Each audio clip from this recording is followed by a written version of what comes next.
The lord. దేవుని పరిశుద్ధ నామమునకు స్తోత్రం కలుగును గాక. మానవుడు పాపంలో పడిపోయినప్పుడు దేవుడు ఏం చేశాడు? కేవలము ప్రవక్తను పంపించి మీరు మారు మనసు పొందండి, నా మార్గమును అనుసరించండి అని మాత్రమే చెప్పాడా?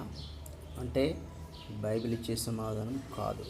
ప్రవక్తలను పంపించడంతో పాటు తన వాక్యాన్ని బయలుపరచడంతో పాటుగా దేవుడు మానవుల పాపమును నివారణ చేయుట కొరకై తన సొంత కుమారుణ్ణి ఈ లోకానికి పంపించాడు.